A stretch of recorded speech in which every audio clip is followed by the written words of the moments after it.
परमेश्वर को महिमा करेंगे और एक गाना गाकर उसके बाद हम वचन की ओर जाएंगे, प्रभु की धन्यवाद करेंगे। जीवित परमेश्वर की आराधना जिंदगी भर में करता रहूंगा। जीवित परमेश्वर की आराधना जिंदगी भर में करता रहूंगा। नया जीवन दिया यीशु, उस प्यारे को कैसे भूलूं।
हमारे जीवन में चाहे हम कुछ भी करें, चाहे हम कहाँ पे भी रहे, चाहे हम कोई भी स्थान में हो, कोई भी काम कर रहे हो, लेकिन हमारी जिंदगी का मकसद सिर्फ यही होना चाहिए कि हम परमेश्वर की आराधना करें। ना ही हम एक जगह में बैठ के, ना ही एक जगह में घुटने टेकी करने की जरूरत है, बल्कि हम मन के साथ परमेश्वर की आराधना कर सकते हैं। परमेश्वर का वचन में कहा जाता है, जहाँ पे भी रहो, जो भी करो, हर वेले परमेश्वर का धन्यवाद करते रहो। इसलिए हम हमेशा परमेश्वर की उपस्थिति में बने रहे और परमेश्वर की महिमा करते रहे। आइए हम वचन को जाने से पहले परमेश्वर के सम्मुख में दुआ करेंगे कि वचन के द्वारा परमेश्वर हमारे जीवन में बात करे और ये वचन हमारे लिए एक आशीष का कारण होने पाए। Hallelujah, praise the Lord Jesus, we praise you Lord Jesus, hallelujah. प्यारे परमेश्वर, फिर से इस समय परमेश्वर आपकी उपस्थिति में आते, आपके चरण के निकट में आते। प्रभु जी आपको दुआ करते हैं, परमेश्वर गाना के माध्यम से आपकी महिमा करने योग्य हमें बनाए, इसलिए आपको धन्यवाद करते हैं। प्रभु जी इस समय परमेश्वर वचन की ओर जा रहे, वचन के द्वारा परमेश्वर तू हमसे बातें कर, मैं नहीं बल्कि मेरी ओर से आप बातें कर। परमेश्वर जो भी बीमारी में, जो भी परेशानी में, जो भी दुख दर्द में परमेश्वर इस ऑनलाइन वीडियो को देख रहे, परमेश्वर उनके लिए हम दुआ करते हैं, उनके जीवन को आप बदल दीजिए। आज उनके जीवन में परमेश्वर एक बदलाव को दिखने के लिए हम दुआ करते हैं। प्रभु जी हर एक जीवन को आप आशीषित करें, आपकी महिमा से भर दे। प्रभु जी आपने प्रार्थना सुना, आपको धन्यवाद करते हैं, यीशु मसीह के सामर्थ्य नाम से मांगते हैं, आमीन, हालेलुया। फिर से मैं परमेश्वर का धन्यवाद करती हूँ कि परमेश्वर उनकी उपस्थिति में मुझे खड़े रहने योग्य बनाया और कुछ देर परमेश्वर की महिमा करने और परमेश्वर की वचन को बांटने योग्य परमेश्वर मुझे बनाया, इसलिए मैं परमेश्वर का धन्यवाद करती हूँ। उसके साथ साथ मैं the chain breaker, Christ the chain breaker, इस ग्रुप के लिए और इस ग्रुप को बनाए हुए जो फाउंडर है भाई पास्टर अपूर्वा नंदलिमा पास्टर जी, उनको भी मैं बहुत तहे दिल से धन्यवाद करती हूँ कि उन्होंने मुझे इस मौका को दिया और उन्होंने हमें परमेश्वर के सम्मुख में ये योग्य समझा कि हम परमेश्वर की उपस्थिति में बैठ के इस वचन को बांट सके। मैं परमेश्वर का धन्यवाद करती हूँ और इस समय हम वचन की ओर चले। वचन की ओर जाने से पहले मैं आपको बताना चाहती हूँ, जो भी आप देखते हैं, मैं जो वचन बोलने जा रही हूँ वो ये कोई नई बात नहीं है। हर एक मसीह ये बात को जानता है, ठीक है। मैं बताऊँगी तो आप सोचेंगे कि ये पुराना ही बातें को लेके सामने बैठे, लेकिन कभी कभी जो पुरानी बातें होते हैं उसमें हमें कुछ नया सीखने के लिए मिल जाता है। इसलिए आप जहाँ पे भी है ध्यान से बैठिए और इस वचन को सुनिए। इस वचन के द्वारा आप परमेश्वर को बोलिए कि परमेश्वर इस वचन द्वारा मुझे आशीषित कर और ये वचन मेरे जीवन में एक अभिषेक, एक आशीष को लेके आने पाए। सारे प्रार्थनाओं के साथ बैठिए और मेरे लिए भी दुआ कीजिए कि परमेश्वर मेरे ओर से आपसे बातें करे। एक गांव था, एक गांव में एक बंदा रहता था। एक गांव में एक इंसान रहता था जिसका स्वभाव बहुत ही खराब था, उसको कोई भी नहीं पसंद करते थे। वो इतना बदमाश आदमी था, उसको कोई भी देखे उसको बुलाने तक कोई नहीं पसंद करता है। सब बोलते थे तू इतना कचरा है, तू इतना बदमाश आदमी है, रास्ते का कुत्ता को देखो तो तुझे कोई फर्क नहीं है। मतलब लोग उसके बारे में इतनी ज़्यादा गंदा सोचते थे। वो लालची आदमी था, वो पैसा के पीछे भागने वाला आदमी था, हमेशा पैसा के बारे में सोचने वाला एक बंदा था। वो किसी के बारे में नहीं सोचता था, उसके लिए पैसा ही सब कुछ है। पैसा कमाने के लिए वो कुछ भी कर सकता है, लोगों को अन्याय कर सकता है, लोगों के विरोध में जा सकता है, कोई भी काम वो ऐसे कर सकता है। इसलिए उस गांव में उसको कोई नहीं पसंद करता था। लेकिन ऐसे एक दिन आश्चर्य हुआ कि उसी ही गांव में यीशु मसीह आ रहे थे। उसी ही गांव में यीशु मसीह आने लगे थे। जब यीशु मसीह उन गांव में आएंगे करके लोगों ने सुना है, तो ये बंदा जब रास्तों में जा रहा था तब इसको किसी बंदे ने बताया कि तुझे पता है यीशु मसीह आज हमारे गांव में आ रहा है। तब उसने कहा, क्या बोला? यीशु मसीह हमारे गांव में आ रहा है? वही यीशु मसीह है ना जिसके बारे में मैं सुनता रहता हूँ, वो नासरीती का यीशु जो अचंबा काम करता है, जो चंगाई को करता है, जो छुटकारा को करता है, जो भूतों को निकलता है, जो स्वर्ग के बारे में गहराई बातें को सुनाता है, वही यीशु। उस बंदा ने कहा हाँ वही यीशु अभी क्या कर रहा है, हमारे गांव में आ रहा है। इस बंदा को आप सोचेंगे ये बंदा को कैसे पता था, ये बंदा को ये कैसे पता था कि ये यीशु मसीह के बारे में जानता है, क्योंकि ये बंदा का काम क्या है, टैक्स कलेक्ट करना, चुंगी लेने वाला बंदा था। अगर आप नया है नहीं जानते हैं तो लूक लिखित सुसमाचार उसमें 19 अध्याय उसमें 1 से 9 तक पढ़ेंगे तो वहाँ पे उसके बारे में टोटल लिखा हुआ है। वो बंदा क्या था, चुंगी लेने वाला था। चुंगी लेने के लिए वो क्या करता है, एक गांव से दूसरे गांव, तीसरे गांव, चौथा गांव वो जाता रहता है। जब उसको ऑफिस से बताया जाता है कि तू 100 रुपया लेना उनसे, उनका टैक्स कलेक्ट करना 100 रुपया, लेकिन ये क्या करता था, ये उन बंदों के पास जाके अन्याय के साथ वो 100 के सामने 1 जीरो 2 जीरो 3 जीरो लगा के लोगों से क्या करता था, लूटता था। ये एक लूटने वाला एक बंदा था, चुंगी लेने वाला बंदा सही नहीं था, लेकिन उसको यीशु मसीह के बारे में क्या था, पता था। जिस गांव में भी वो जाता था वो ये सुनता था कि हाँ यहाँ पे ना आज यीशु मसीह आए थे, यहाँ पे उसको भूत पकड़ा था, उसको यीशु मसीह ने ठीक किया था, उस बंदा को ऐसे हुआ था, वो क्या किया, उसको चंगाई कर दिया, मौत से जिलाया। यीशु मसीह क्या करता है, प्रचार करता है, स्वर्ग में अनेक काम को वो करता है।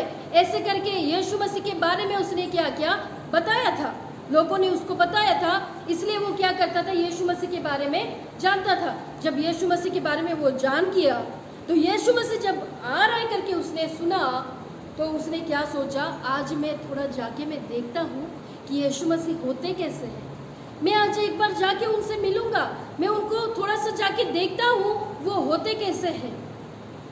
मैंने सुना है कि बहुत आश्चर्य कर्म करते हैं ना, उन्होंने शादी किया है, ऐसे भी सुना है कि बहुत अच्छा बंदा है, कि लोगों को समझते हैं, लोगों के बारे में जानते हैं, मैं एक बार जाके तो देखूं ये बंदा है कौन। जब वो ऐसे सोच के वहाँ पे जाने लगा जहाँ पे यीशु मसीह आए, वहाँ पे जब वो जाने लगा, आपने सुना होगा जक्के उसका नाम है, जो दिखने में क्या था, मेरे जैसे ही छोटा सा था, ठीक है, मेरे जैसा ही वो था बिल्कुल। और वो जब वहाँ पे गया यीशु मसीह को देखने के लिए, वो पीछे से जब देख रहा है, इतने भीड़ वहाँ पे जमे हुए हैं, वो क्या कर रहा है, कोशिश कर रहा है लंबा होके देखने के लिए, लेकिन लोग इतना लंबा है कि उसको लोग क्या कर रहे हैं, नहीं दिखाई दे रहे, वो लोगों को क्या कर रहा है, नहीं देख पा रहा है। क्यों, क्योंकि वो नाटा सा था। वो लोगों के बीच में से ऐसे होके कोशिश किया देखने के लिए, नहीं हुआ। लोगों के पैर के बीच में से जाके देखने के लिए कोशिश किया, नहीं हुआ। कोई रास्ते के ऊपर जाके बैठ के देखने के लिए कोशिश किया, कोई पत्थर चढ़ जाए, कोई दीवार चढ़ जाओ, वो कितने सारे कोशिश उसने किया, उसके बाद भी उसने क्या किया, फेल हो गया। बाद में आपने सुना होगा कि जो नाटे होते हैं उनका दिमाग क्या होता है, बहुत ज़्यादा चलता है, स्मार्ट दिमाग होते हैं। तो उसने अपने स्मार्ट दिमाग को लगाया और क्या सोचा, मैं क्या करता हूँ, अगर यीशु मसीह यहाँ से निकलेंगे तो यही रास्ता होके जाएंगे, क्यों ना मैं इस पेड़ के ऊपर चढ़ जाऊँ, मैं वहाँ से चढ़ के उनको क्या कर सकता हूँ, मैं देख सकता हूँ। ये सोच के उसने क्या किया, पेड़ के ऊपर चढ़ गया। जब उसने पेड़ के ऊपर चढ़ गया, चढ़ के वो ऊपर से देख रहा है कि यीशु मसीह है, चेला लोग है, बहुत सारे लोग वहाँ पे क्या है। तो वो ये सोच रहा है, चलो ठीक है, मैं चढ़ गया, मैं देखने भी लग गया, लेकिन मुझे अभी कैसे पता चलेगा कि यीशु मसीह कौन है। यहाँ पे चेला लोग भी है, यहाँ पे लोग भी है, यहाँ पे यीशु मसीह भी है, मुझे कैसे पता चलेगा कि यीशु मसीह कौन है, मैं कैसे करूँ, मैं कैसे पता कराऊँ कि ये जो स्वर्ग के मर्म को बताने वाला, ये लोगों को जानने वाला, लोगों को चंगाई देने वाला, लोगों को छुटकारा देने वाला, ये यीशु मसीह कौन है, मैं कैसे जानूँ। जब ये सोच के उन भीड़ों के बीच में वो चेला और यीशु मसीह को देखे जा रहा था, उस समय यीशु मसीह जैसे उसने सोचा था वैसे ही उस राहों पे क्या करे, निकल पड़े। जब वहाँ से निकलकर वो पेड़ के पास आने लगे तो वो देख रहा है, चेला लोग को यीशु मसीह को देख रहा है, लेकिन जब यीशु मसीह उस पेड़ के नीचे आए, उस पेड़ के नीचे आकर ऊपर की ओर देखे, ऊपर की ओर देख के बोल रहे, हे जक्के उतर आ, हे जक्के उतर आ। जब उसने ये बात को सुना तो उसके दिमाग में ये आया कि मेरा नाम ये कैसे जानता है? मेरा नाम ये कैसे जानता है? अगर ये मेरे नाम को जानता है तो ये मेरा जात पात को भी जानता होगा। अगर ये मेरे नाम को जानता है तो मेरे कर्म को भी जानता होगा। अगर ये मेरे नाम को जानता है, मेरा पूरा हिस्ट्री को ये क्या कर रहा होगा? जानता होगा। ये अगर मेरा नाम को जानता है तो मैं किस इच्छाओं को लेकर इसके सम्मुख में आया हुआ हूँ, ये बात को भी वो जानता होगा। मेरे प्रिय, आज जो भी आप ऑनलाइन में इस वीडियो को देख रहे हैं, मैं आपको एक बात बताना चाहता हूँ। आज आप परमेश्वर के सम्मुख में जो बैठे हुए, परमेश्वर आपका नाम को जानता है।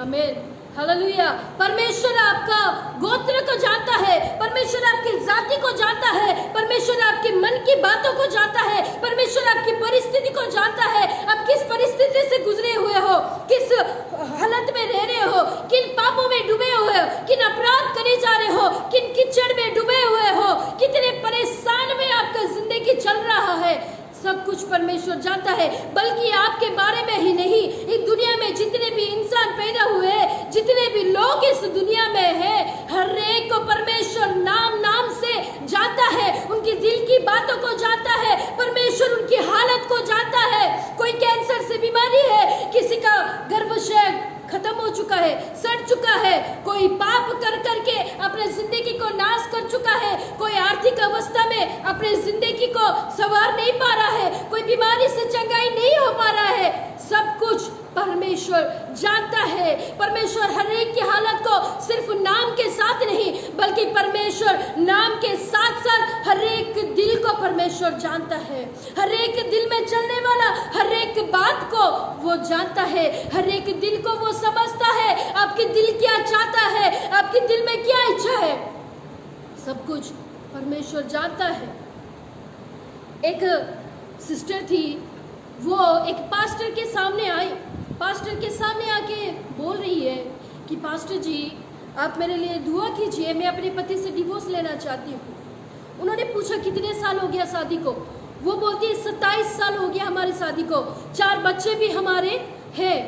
हमारी जिंदगी में शांति नहीं है, सुकून नहीं है, खुशी नहीं है। क्यों नहीं है? क्योंकि मेरे पति हमेशा मुझे क्या करता है? डाउट करता है। बच्चे उनके से एक पारिवारिक जीवन व्यतीत कर रहे हैं, लेकिन उनके बीच में क्या है? एक संदेह का दुष्ट आत्मा काम कर रहा है। जब ऐसे उसने कहा तो पास्टर जी ने पूछा, क्या तुम उस पर विश्वास करते हो? उस सिस्टर ने कहा, नहीं, मुझे भी उस पर क्या नहीं है? विश्वास नहीं है। इसलिए मैं क्या चाहता हूँ? वो मुझे डिवोर्स दे दे, मैं डिवोर्स लेना चाहता हूँ। अगर वो डिवोर्स ले जाए तो उनका मन क्या होगा?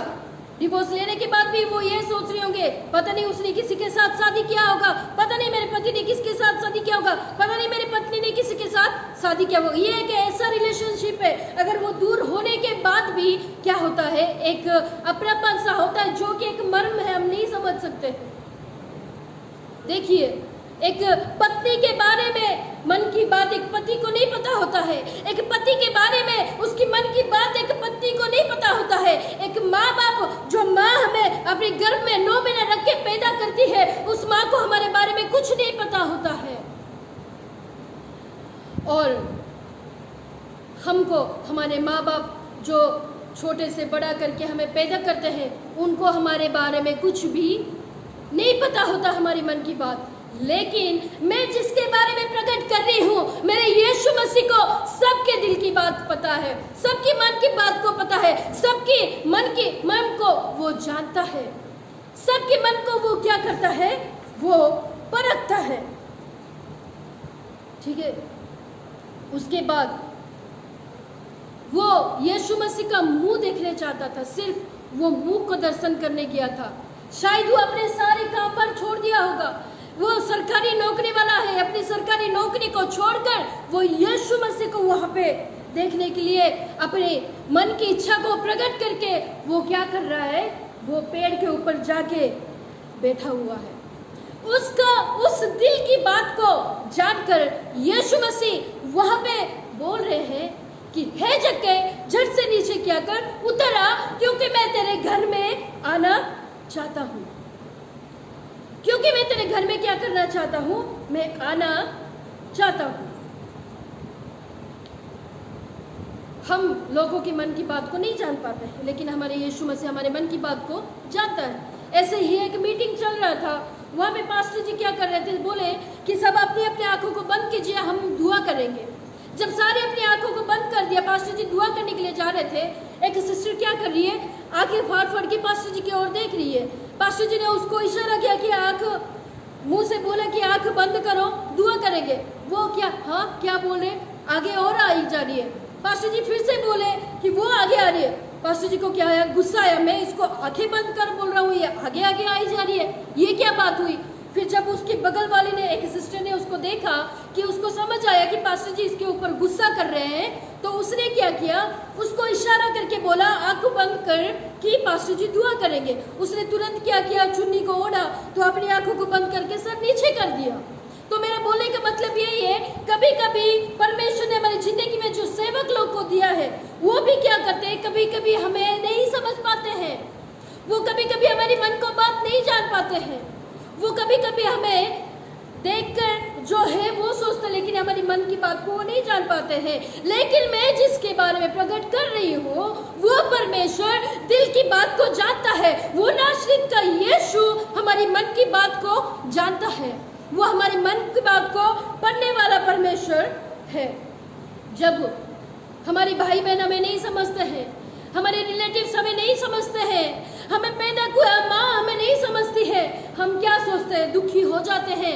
लेकिन उस समय आप याद कीजिए, परमेश्वर का वचन ये कहता है कि दूध पिलाता हुआ माँ तुझे भूल जाएगी, लेकिन मैं तुझे कभी भी ना छोड़ूंगा, ना भूलूंगा, ना त्यागूंगा। हमारा परमेश्वर हमें कभी नहीं छोड़ता है। वो सिर्फ नाम के साथ नहीं, बल्कि हमें क्या करता है, हमारा दिल की बात को भी जानता है। यहाँ पे अगर हम देखेंगे, जब उसने जक्कई को यीशु मसीह ने कहा कि तुरंत तू क्या कर, उतर आ, तो उसने क्या किया, वहाँ पे बैठे रहा।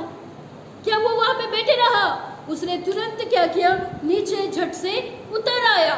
हमारी जिंदगी में हम कभी कभी क्या करते हैं, हम बोलते हैं किसी को, एक जगह में मैंने देखा था कि पास्टर जी बोल रहे कि एक जादू टोना करने वाली एक बुजुर्ग सी औरत थी, उसको पास्टर जी बोल रहे हैं अभी तो तेरा उम्र हो चुका है, 70 साल की तू हो चुकी है, अभी तो कम से कम परमेश्वर की उपस्थिति में पश्चाताप कर कि तेरी जिंदगी, तेरी आत्मा बच जाए।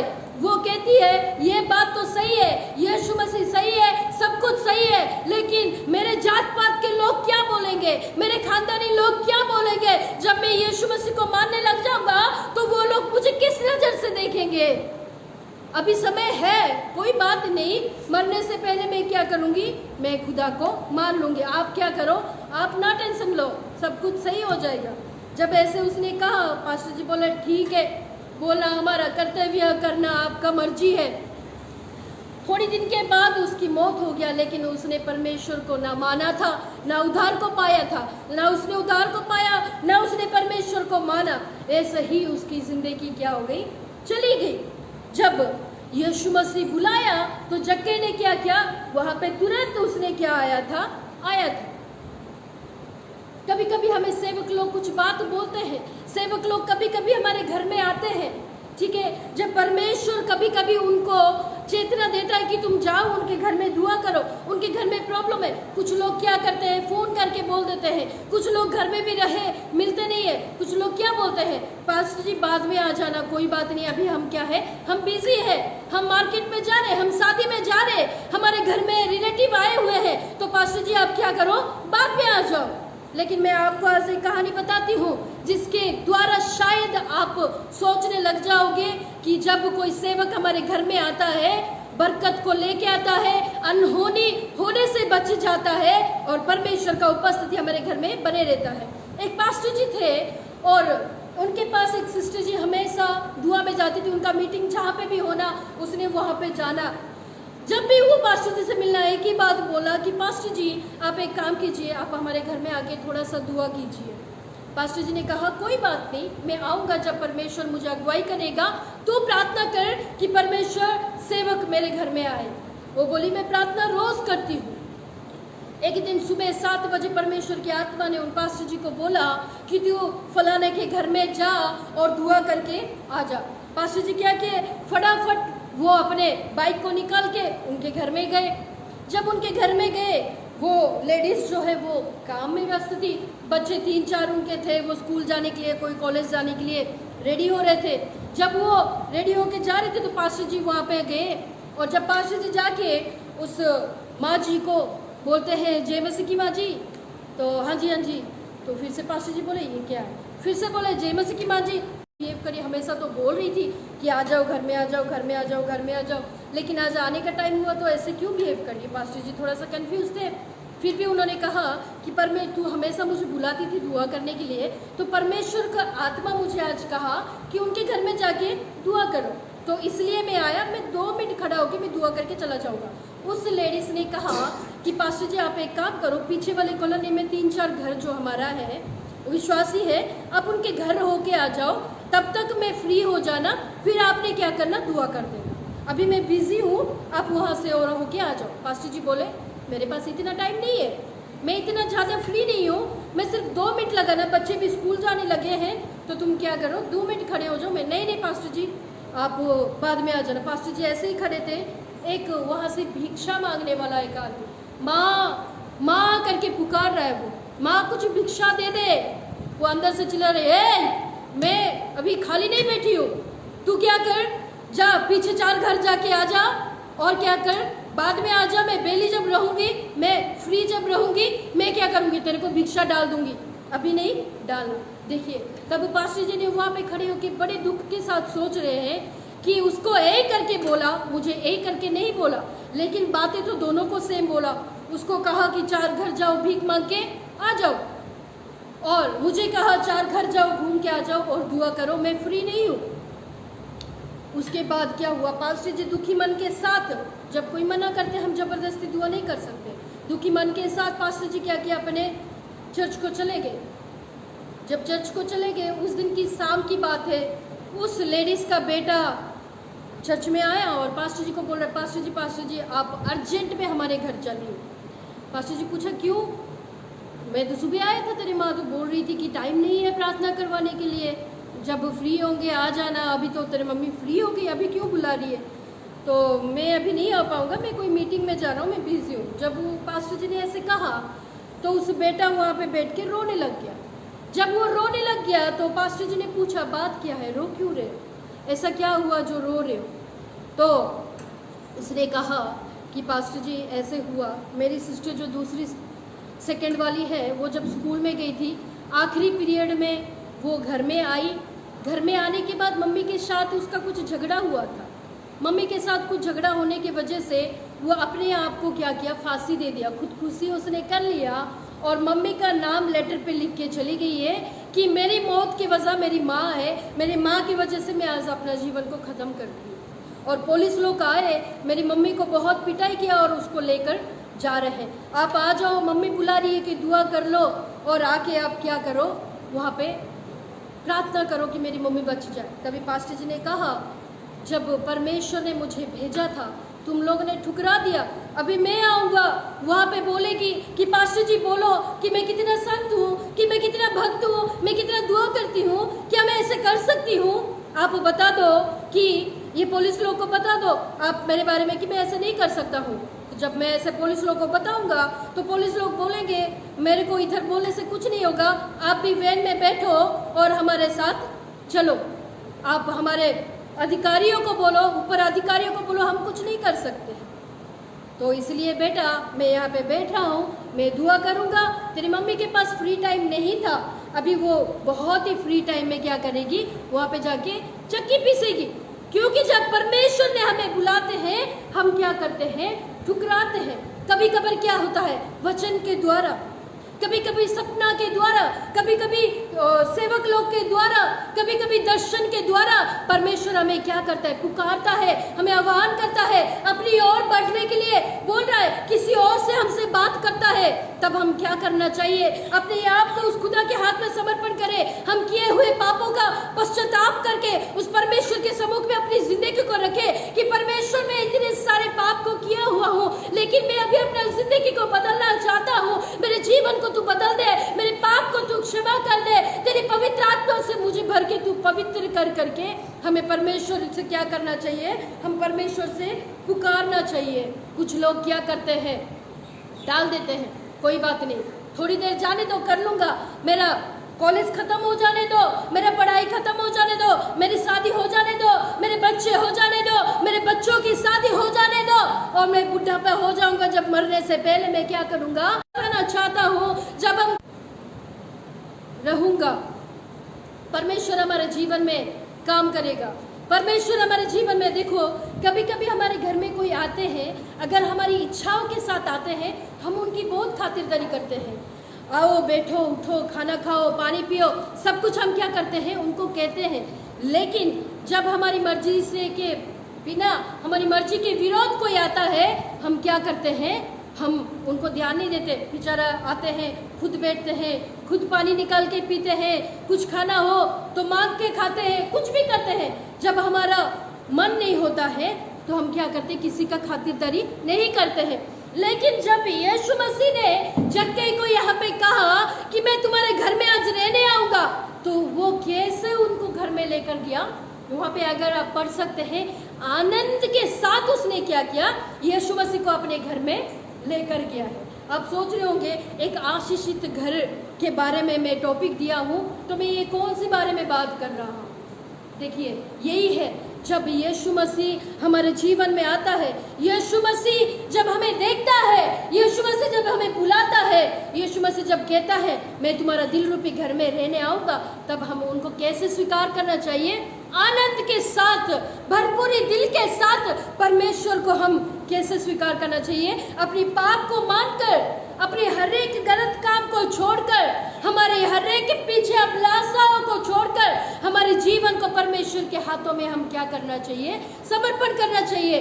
खुशी मन के साथ अपनी खुशी को परमेश्वर के सम्मुख में जाहिर करना चाहिए। हाँ परमेश्वर, तू मेरे घर में, हाँ मेरे दिल रूपी घर में तू आ, तू हमारे जीवन में क्या कर, कार्य कर।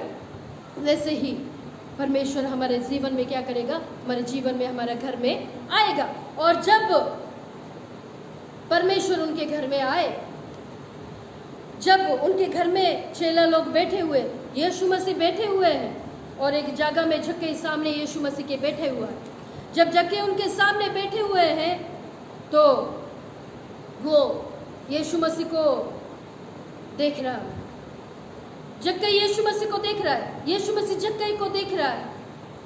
सडनली वो उठा, रो पड़ा, एक पश्चाताप दिल के साथ रोते हुए परमेश्वर के सामने घुटने को टेक कर वो कह रहा है कि प्रभु, आज तक मैं ये पैसा ही सब कुछ सोचता था, आज तक ये दुनिया में जो भी आकर्षित चीज दिखता है, ये सब कुछ मैं सोचता था कि यही जिंदगी है, ये दुनिया में जो भी अभिलाषा है, सब कुछ देख के मैं यही सोचता था कि परमेश्वर यही सब कुछ जिंदगी है। लेकिन जब मैंने तुझे देखा, जब तूने मुझे पुकारा, उस टाइम मैंने जब तुझे देखा, उस टाइम मुझे समझ में आया कि तू ही मेरा सब कुछ है। ये सब कुछ अनंत काल नहीं है, अगर अनंत काल स्थायी कुछ भी है तो सिर्फ तू ही है। आज मैं तेरे सम्मुख में अपने आप को समर्पण करता हूँ। मैं अपने सारे पापों को आज छोड़ना चाहता हूँ। मैं जितने भी लोगों के पास से अन्याय से लिया, जितने परिवार को मैंने बर्बाद कर दिया, जितने गरीबों के पास से मैंने लूटा, मैं सब कुछ 4 गुना करके उनको बांट दूंगा। और जो भी मेरे पास है वो सब कुछ मैं गरीब कंगालों में बांट दूंगा, क्योंकि मैं आज तुझे जान गया हूँ, क्योंकि आज मैं अपने दिल में तुझे ले लिया हूँ। आज मुझे अपनी पापों की गिल्टी है कि मैंने क्या किया, मैंने क्या किया, मेरी जिंदगी में मैंने कितना पाप किया प्रभु। आज मैं अपने आप को पश्चाताप कर रहा हूँ। तब यीशु मसीह कहते हैं, तुझे क्या हो गया, तुझे कौन ये सारी बात बताया, मैंने तो तुझे कुछ नहीं बोला, तू क्यों ऐसे बोल रहा है। नहीं यीशु, जब मैंने तुझे देखा मुझे सब कुछ समझ में आ गया कि मैं किस परिस्थिति में हूँ और मुझे कहाँ से उभरना चाहिए, मुझे समझ में आ गया। परमेश्वर, मैं सब कुछ दे देना चाहता हूँ, ये सब कुछ छोड़ देना चाहता हूँ, एक आशीषित जिंदगी में बिताना चाहता हूँ। जब ऐसे कहा तो यीशु मसीह ने कहा, अगर तू सब कुछ दे देगा, अगर तू सब कुछ दे देगा, सारी संपत्ति को बांट देगा, तो तू क्या करेगा? तेरे पास क्या रहेगा? तू कैसे जिंदगी बिताएगा? उसने कहा कि ये संपत्ति, ये धन, ये दौलत, ये पैसा मुझे कुछ नहीं चाहिए, क्योंकि तू मेरे साथ है। मैंने तुझे देख लिया, मैंने तुझे पा लिया। परमेश्वर, मैंने सब कुछ पा लिया, क्योंकि तेरे से बढ़कर कुछ भी नहीं है। जब ये बात को यीशु मसीह ने सुना, यीशु मसीह खुश होकर कह रहे हैं, इसलिए मैं कह रहा हूँ कि आज तेरे घर में उद्धार को आया है। इसलिए मैं कह रहा हूँ, आज तेरे घर में उद्धार आने के कारण तेरे घर में आशीष आया है, तेरे घर के हर पाप क्षमा किया गया है। तू एक अब्राहम का पुत्र करके आज से कहलाएगा। जिस घर में उद्धार होता है, जिस घर में उस घर में क्या होता है? बरकत को होता है। जो अपने मन के सारे पापों को परमेश्वर की उपस्थिति में रखता है, पश्चाताप करता है, परमेश्वर उसको उद्धार को देता है, जिसके वजह से हमारा घर, हमारा परिवार क्या हो जाता है? आशीषित हो जाता है। एक इंसान के उद्धार होने के कारण पूरे परिवार क्या हो जाता है? आशीषित के कारण हो जाता है। एक पास्टर किसी के घर में गए थे खाने के लिए बुलाने की वजह से। जब वो गए थे उनके घर में खाने के बाद वो आंटी ने कहा कि पास्टर जी, आप मेरे बड़े बेटे के कमरे में जाके थोड़ा सा दुआ कर दो। जब पास्टर जी उस कमरे में जाने लगे तो देख के उस कमरे को डर गए। जैसे लड़का उनको देखा, पास्टर जी ने उनको बुलाया, हाँ जी बेटा, हाँ जी, बड़े र्यूडली वो बोला। पास्टर जी सोचे क्या है। फिर जब उसके कमरे में देखा तो उनका दिमाग कुछ काम नहीं किया। इतनी वल्गर पिक्चर्स, कैलेंडर्स, पता नहीं क्या किया। फिर जब पास्टर जी उसके रूम में प्रेयर करने के लिए गए तो उसने क्या किया? गाना को लगाया, वेस्टर्न गाना लगा के डांस कर रहा है। पास्टर जी सोच रही ये क्या है? मैं दुआ करने आया हूँ, 2 मिनट बंद कर दे। बोलता अभी मेरे पास नहीं टाइम है, आप उधर जाके हॉल में कर लो, मैं बिजी हूँ। पास्टर जी ठीक है बोल के चले गए। कुछ दिन के बाद जब पास्टर जी आए तो पास्टर जी बैठे थे चर्च में। वो पास्टर जी के पास गया और बोल रहा है कि अंकल जी, मैं आपसे बात करना है। पास्टर जी सोचो, जब मैंने इसका घर गया था ये तो बड़ी रूडली बात किया, आज अंकल जी बोल रहा है, क्या बात है? जब उसने किया तो पास्टर जी पूछे, हाँ जी बेटा बताओ बात क्या है? उसने कहा, आप मेरे घर में आए थे, उस दिन आप देखे थे मैं किस अवस्था में था। लेकिन एक दिन ऐसे हुआ, रात को मैं जब सो रहा था कि मेरे को एक बड़ा सा उजियाला मेरे रूम में हो गया और मेरे सामने कोई एक बंदा ऐसे आके खड़ा हो गया जिनको मैं देख नहीं पा रहा हूँ और उनके हाथों में मैं देख रहा हूँ घायल था। उस दर्शन को मैं देखने के बाद मेरा मन बहुत बेचैनी से हुआ। उसके बाद मैं उठा, मैं घुटने टेका, मैं दुआ करने लगा। उसके बाद मैं अपने पापों के पश्चाताप करने लगा। उसके बाद मैं बिल्कुल बदल गया। मैं परमेश्वर के उपस्थिति में बैठ रहा हूँ। एक बार पास्टर जी आप मेरे घर में आइए और आप दुआ कीजिए मेरे कमरे में आके। जब पास्टर जी उसके साथ उसके कमरे में गए और जब पास्टर जी देखे तो परेशान हो गए। जहाँ पे वल्गर पिक्चर्स था, जहाँ पे गंदे कैलेंडर्स था, जहाँ पे गंदा गाना लगता था, वहाँ पे वो देख रहे, जहाँ पे भी देखो परमेश्वर का वचन वहाँ पे लगा हुआ है। परमेश्वर की दास के मन में बहुत ज़्यादा खुशी हुई। उसके बाद उन्होंने कहा अभी वेस्टर्न गाना तो नहीं सुन रहा, गाना लगा के दिखाओ।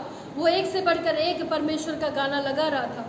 उसके बाद पास्टर जी बहुत खुश होकर क्या किए, वहाँ से निकलते। मैं बोलने का मतलब ये है कि परमेश्वर जब हमें दर्शन देता है तो परमेश्वर जैसे दर्शन देता है उस हिसाब से हम क्या करना चाहिए? परमेश्वर के हाथों में अपने आप को समर्पण करना चाहिए। देखिए उन घर में जाके उस माँ अकेला मांगती थी, लेकिन उस माँ परमेश्वर को मानने के कारण, वो उद्धार पाने के कारण उसने क्या किया? अपना बेटे के लिए दुआ करती थी। पास्टर जी जाके दुआ किया तो पूरा घर क्या हो गया? उद्धार पाया। वो बेटा उद्धार पाया, उस घर में क्या हुआ? आशीष आया, उस घर में शांति आई, उस घर में बरकत को आया है। हमारा परमेश्वर क्या है? महान है।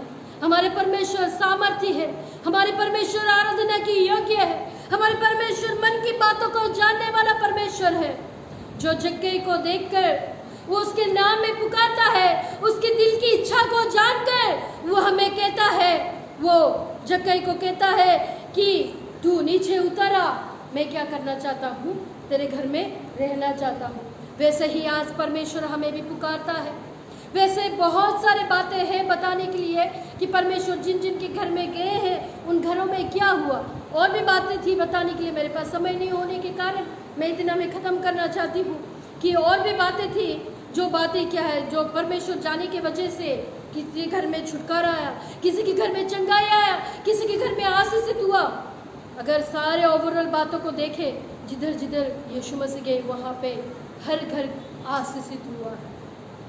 जक्कई को जब यीशु मसीह ने बुलाया, उसने जक्कई परमेश्वर की बातों को कबूल किया, उनकी बातों का ध्यान लगाया, उसी टाइम उनकी बातों को उन्होंने माना।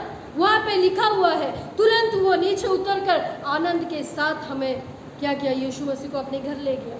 आज भी हमारी जिंदगी किस परिस्थिति में भी हो, चाहे हम दुनिया के वालों के सामने हम कचरा हो, दुनिया वाले हमें गंदी नजर से देखे, दुनिया वाले हमें नफरत करे, दुनिया वाले हमें ये बोले कि ये बंदा सही नहीं है, लेकिन यीशु मसीह उस नज़र से नहीं देखता है, क्योंकि यीशु मसीह हमारे दिल को इच्छा को जानता है, वो हमारी मन की इच्छाओं को जानता है। उस हिसाब से वो हमारे नाम को पुकार कर वो हमारे दिल रूपी घर में आना चाहता है।